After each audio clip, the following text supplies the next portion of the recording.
Hello, students. Today we start Voli from the book Footprints Without Feet. And my dear students, इस chapter में writer ने एक बच्ची की कहानी बताई है जिसका नाम सुलेखा है, लेकिन उसके साथ एक एक्सीडेंट होता है और उसका जो आईक्यू लेवल है माइंड का वो बहुत कम हो जाता है, जिसकी वजह से सारे लोग उसको भोली भोली कहते हैं। और वो इतनी वास्तव में भोली है, इनोसेंट है कि वो पढ़ने से डरती है, वो किसी से मिलने से डरती है। और उसके साथ ऐसा क्या होता है जिसके बाद वो एक ऐसी बच्ची बन जाती है जिसके अंदर कॉन्फिडेंस भरा हुआ है। तो बच्चों, शुरुआत करते हैं इस कहानी को और देखते हैं कि कैसे एक इनोसेंट बच्ची जो ठीक से बोल भी नहीं पाती थी, समाज के सामने एक वॉरियर बनकर, एक करेजुअस लेडी बनकर खड़ी हो जाती है और गलत परंपरा का विरोध करती है या फिर उन लोगों का विरोध करती है जो बहुत ही लालची थे। Now I start. देखें बच्चों, हर नेम बाज सुलेखा। सुलेखा मतलब जो बहुत अच्छा लिखती हो, तो उसका नाम सुलेखा था। But since her childhood everyone had been calling her Bholi. लेकिन उस बच्ची को उसके बचपन से ही सारे लोग भोली बोलते थे। The simpleton. Simpleton meant is that बहुत ही इनोसेंट, मतलब जो कुछ भी नहीं जानती थी। She was the fourth daughter of नंबरदार रामलाल। ये चौथी बच्ची थी नंबरदार रामलाल की। ये गवर्नमेंट एम्प्लॉय था, fourth class employee. When she was 10 month old, जब ये बच्ची 10 महीना की थी, she had fallen off the cot. ये चारपाई से गिर गई। ऑन हर हेड, सर के बल। एंड परहैप्स, और शायद, it had damage some part of her brain, कि शायद उसके माइंड के कुछ हिस्से डैमेज हो गए। That was why she remained a backward child and came to be known as Bholi, the simple tone। और शायद उसके माइंड के कुछ हिस्से डैमेज होने की वजह से उसका जो बिहेवियर था वो बहुत ही बुद्धू बच्चों जैसा हो गया, और इसीलिए सारे लोग उसको भोली भोली बोलने लगे। एट बर्थ, जन्म से, the child was very fair. जब ये बच्ची पैदा हुई तो बहुत खूबसूरत बहुत खूबसूरत थी। And pretty. But when she was 2 years old, जब वो 2 साल की हुई, she had an attack of smallpox. तो इसके बॉडी में स्मॉल पॉक्स निकल आया। स्मॉल पॉक्स छोटे छोटे दाने होते हैं, छोटी माता बोलते हैं उन्हें। Only the eyes were saved, और इसकी सिर्फ आंखें बचीं। But the entire body was permanently disfigured by a deep black pox. लेकिन पूरी बॉडी पर ऐसे ऐसे छोटे छोटे गड्ढे बन गए। लिटिल सुलेखा, और ये जो छोटी बच्ची थी, could not speak till she was 5। और उसके माइंड के डैमेज की वजह से ये बच्ची 5 साल की हुई तब तक बोल ही नहीं पाई। And when at last she learn to speak, और इस बच्ची ने जब बोलना शुरू किया, शी स्टैमर्ड, तो वो हकलाती थी बहुत बुरी तरीके से। The other children of an, जो दूसरे बच्चे थे, अक्सर मेड फन ऑफ हर, उसकी मजाक बनाते थे क्योंकि वो तुतलाती थी, हकला हकला के बोलती थी। एंड मे बिग डर, और दूसरे बच्चे उसकी क्या करते थे, मजाक बनाते थे। एज अ रिजल्ट, और इसका परिणाम ये हुआ, सी टाक्ड वेरी लिटिल, तो ये बच्ची बहुत कम बोलती थी क्योंकि बेचारी डरती रहती थी कि दूसरे बच्चे मेरी मजाक बनाएंगे। Ramlal had 7 children. याद रखिएगा, इसको एमसीक्यू में आएगा। रामलाल के 7 बच्चे थे। 3 सन्स, 3 लड़के, एंड 4 डॉटर्स, और 4 लड़कियां। And the youngest of them was भोली, और जो सबसे छोटी बच्ची थी वो भोली थी। It was a prosperous farmer's household, और ये जो रामलाल था वो संपन्न किसान था। And there was plenty of eat and drink, और खाने पीने की कोई कमी नहीं थी उसके घर में।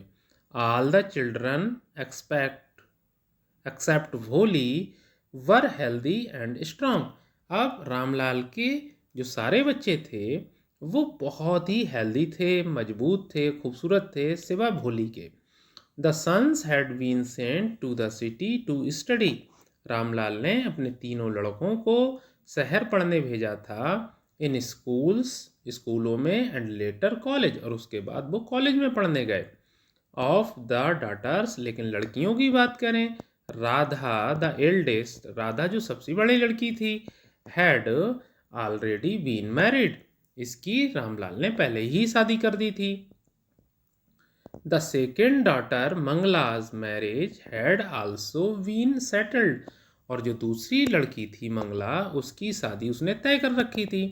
And when that was done, और जब ये हो गई, Ramlal would think of the third, तो रामलाल तीसरी लड़की की शादी के बारे में सोचने लगा, जिसका नाम चंपा था।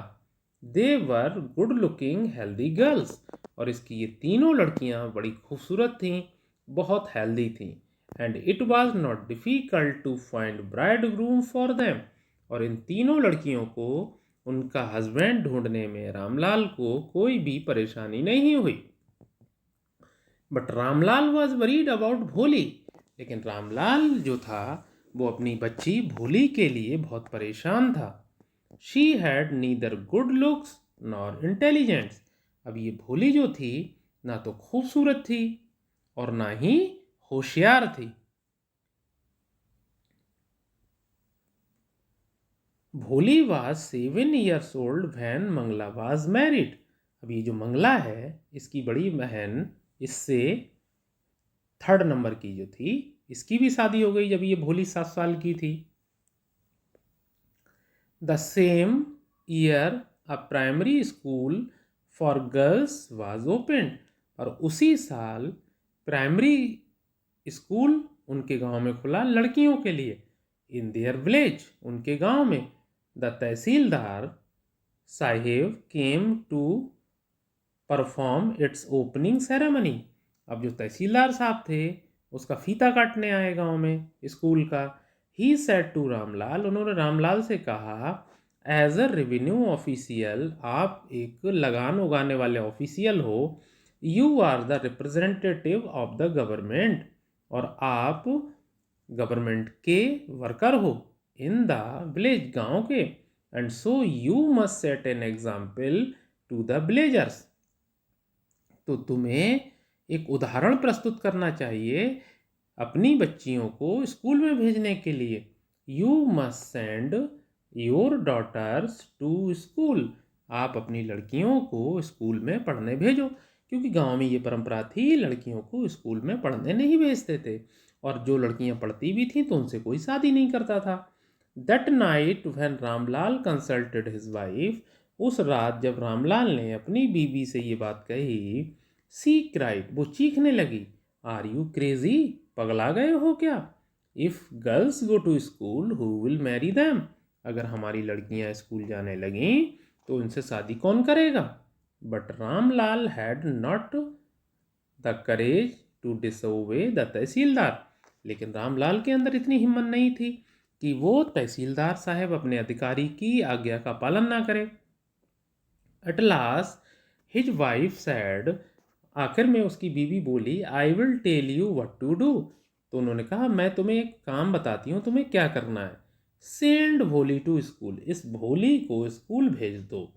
As it is there is little chance of her getting married, क्योंकि इसके शादी के बहुत ही कम चांस हैं। विद हर अगली फेस, क्योंकि ये बदसूरत है। एंड लैक ऑफ सेंस, और इसमें अकल तो है ही नहीं। Let the teachers at school worry about her, और हमारे घर की मुसीबत टीचर्स के ऊपर छोड़ दो, टीचर जाने, स्कूल के टीचर इसको संभालेंगे, इसको देखेंगे और इसको सिखाएंगे, तो हमारी मुसीबत थोड़ी तो कम हो जाएगी।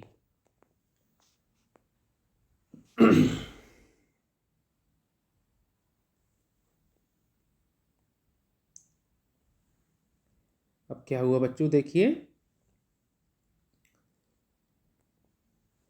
The next day Ramlal caught भोली बाई हैंड एंड said, अगले दिन रामलाल ने अपनी बच्ची का हाथ पकड़ा और बोला, कम आओ विद मी, मेरे साथ, I will take you to school, मैं तुम्हें स्कूल ले जाऊंगा। भोली वॉज फ्राइटेंड, भोली तो बहुत डर गई। She did not know what a school was like, वो यही नहीं जानती थी कि स्कूल क्या होता है, किस तरह होता है। वो तो बहुत डर गई कि मेरा पापा, मुझे लग रहा है कहीं ऐसी जगह ले जा रहा है जहाँ से मैं कभी वापस ही नहीं आ पाऊंगी। She remembered how a few days ago, उसे याद आया कुछ दिन पहले, देयर ओल्ड काउ लक्ष्मी, उनकी जो बूढ़ी गाय लक्ष्मी थी, had been turn out to the house and sold, उसे घर से ले गया उसका पापा और उसे मार्केट में बेच दिया। No no no no no, she shouted in terror, अब वो बार बार नहीं नहीं करके चीखने लगी डर के मारे। एंड पुल्ड हर हैंड, और अपना हाथ खींच कर भागी, अवे फ्रॉम फादर्स ग्रिप, अपने पापा के पकड़ से। उसे ऐसा लग रहा मेरा पापा मुझे ले जाएगा और बेच आएगा मेरी गाय की तरह। What is the matter with you you fool, मूर्ख लड़की, तेरे साथ क्या ऐसा कर दिया मैंने, क्या बात है, क्यों डर रही है। शाउटेड रामलाल, रामलाल चीखा। I am only taking you to school, अरे भाई मैं सिर्फ तुझे स्कूल ले जा रहा हूँ। Then he told his wife, तब उसने अपनी बीवी से कहा, let her wear some decent clothes today, इसे आज कुछ अच्छे कपड़े पहनाओ, और else what will the teachers and the other school girls think of us when they see her, तो स्कूल के टीचर, स्कूल के स्टूडेंट हमारे बारे में क्या सोचेंगे जब इस भोली को देखेंगे। New clothes had never been made for Bholi, Bholi को कभी भी नए कपड़े नहीं पहनाए थे। The old dresses of her sisters were passed on to her, और जितने पुराने कपड़े होते थे वो बेचारी हमेशा अपनी बहनों के पहनती रहती थी। No one care to mend और वॉश हर क्लॉथ्स, लेकिन कोई उसके कपड़े भी नहीं धुलता था, उसे नहलाता भी नहीं था, उसके बाल भी नहीं बनाता था। But today she was lucky to receive a clean dress, लेकिन आज उसे नई ड्रेस पहनने को मिली थी, which had shrunk after many washing, और जो कई बार धुलने के बाद सिकुड़ चुकी थी। एंड नो लॉन्गर फिटेड चंपा, और ये चंपा के साइज की नहीं थी, चंपा के लिए छोटी हो चुकी थी। सी वाज इवन वेड, उसे यहाँ तक कि नहलाया गया। And oil was rubbed into her dry and matted hair, और उसके सूखे और उलझे वालों में तेल लगाया गया। Only then did she begin to believe, लेकिन उस वक्त तब उसने विश्वास करना शुरू किया, that she was being taken to a place better than her home, कि शायद उसको ऐसी जगह पर ले जाया जा रहा है जो उसके घर से बहुत अच्छी जगह है। When they reached the school, जब वो स्कूल पहुंचे, the children were already in their classrooms, बच्चे पहले से ही अपने क्लासरूम में थे। Ramlal handed over his daughter to the headmistress, Ramlal ने अपनी बच्ची को स्कूल की जो प्रिंसिपल थी उसे पकड़ा दिया। लेफ्ट अलॉन, और अकेला छोड़ दिया। The poor girl looked about her with fear laden eyes, और वो बेचारी लड़की इधर उधर घबराई हुई देखने लगी। देयर वर सेवरल रूम्स, वहाँ पर बहुत सारे कमरे थे। And in each rooms girls like her squatted on mats, और उसकी तरह बहुत सारी लड़कियाँ चटाइयों पर बैठी थीं। रीडिंग फ्रॉम बुक्स, और वो किताबों से पढ़ रही थीं, और राइटिंग लिख रही थीं ऑन स्लेट्स, अपनी स्लेट्स पर। द हेड मिस्ट्रेस आज, और उसकी जो हेड मिस्ट्रेस थी, जो प्रिंसिपल थी, उसने पूछा Bholi to sit down in a corner in one of the classroom, और उसने हेड मिस्ट्रेस ने भोली को एक क्लासरूम में क्या कर दिया बच्चों, बिठा दिया।